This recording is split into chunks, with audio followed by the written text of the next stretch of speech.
farzandlarimga og'irligi tushmasin deb kasalligini yashirgan onaxon oyoqlaridan ayrilyapti, buyraklarni uje quritib qo'ygan. Klinikamizga 60 yoshlar atrofidagi bir bemor murojaat qilib keldi. Bemorda murojaatlaridan bemorda poliorgan yetishmovchilik, ya'ni eng muhim hayotiy a'zolar ishdan chiqqan. Ularda uje yetishmovchilik rivojlangan. Bular buyrak, yurak, jigar va o'pka. Onaxonda jigar yetishmovchiligi, buyrak yetishmovchiligi, yurak yetishmovchiligi va nafas yetishmovchiligi bor. Ularni tekshiruvdan o'tkazib ko'rsak, o'pkalarida har bir tomonda 2 litr, bir tomonda 1 litrdan ko'proq suyuqlik bor. Buyrakni 75-85% qurigan, bor yo'g'i 15% atrofida buyrak ishlayapti. Ikkala buyrakdan ham 15% dan yurakni qisqarish xususiyati 2 barobar, reaksiya vibratsiyada 2 barobar pasayib ketgan va dimlanish tufayli jigar ham o'z faoliyatini pasaytirib, ishlab chiqaradigan moddalarni ishlab chiqarishi kamayib qolgan. Onaxonda surunkali kasalliklar, ya'ni qandli diabet, qon bosimi kasalligi, mana shu bor yo'q shu ikkita kasalligi bo'lgan, lekin onaxon kasalligiga e'tiborsiz bo'lgan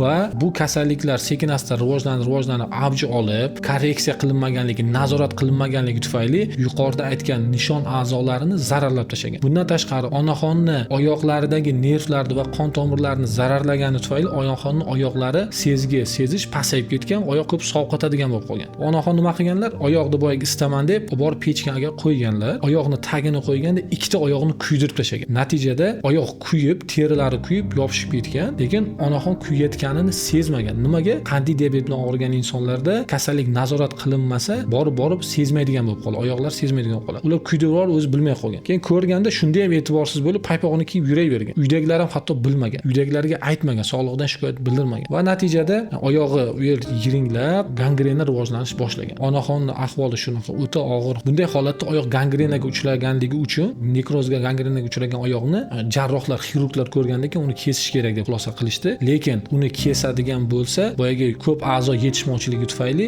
operatsiya jarrohlik amaliyotini ko'tara olmaydi. Bu holatda bemor bolalarini, uydagilarini ayab, ya'ni farzandi to'y qilar ekan, farzandim to'y qiladi deb sog'lig'iga e'tiborsizligi tufayli shunday muhim a'zolardan ayrilib qolyapti va mana oyog'idan ham oyog'i kesiladigan holatga kelib qolyapti. O'pkadagi suvni uje yo dori-darmon yoki nima bilan olishga to'g'ri keladi. Shuning uchun bunday surunkali kasalligi bor bo'lgan insonlarni uydagilari, yaqinlari, ya'ni u turmush o'rtog'i bo'lishi mumkin yoki ayniqsa farzandlari bo'lishi mumkin, doim ularga e'tibor berish kerak. Ba'zi holatlarda bunday insonlar dorilari tugab qoladi, biz ko'p guvohi bo'lamiz, ichmaydi, uydagilarga aytishga xijolat bo'ladi yoki sog'lig'ida muammo bo'lsa ham o'tib ketar, yaxshi qolarman deb e'tiborsiz bo'ladi. Kasallik ham bunday og'ir holatlarga kelib qoladi. Hattoki mana oyog'ini kuydirib olib gangrena bo'lib 4 kun, 5 kun uydagilar bilmayapti. Больницаga kelgandan keyin bizda tekshiruv paytida u bilinib qolyapti. Uydagilar ko'rib qolyapti. Oyog'ini, paypog'ini yechgan payt. Shunaqa holatlar bo'lmasligi uchun doim surunkali kasalligi bor bo'lgan farzandlar ularning sog'lig'ini nazorat qildirib turishi, 6 oyda yoki 1 yilda bir marta shifokorga olib ko'rsatib,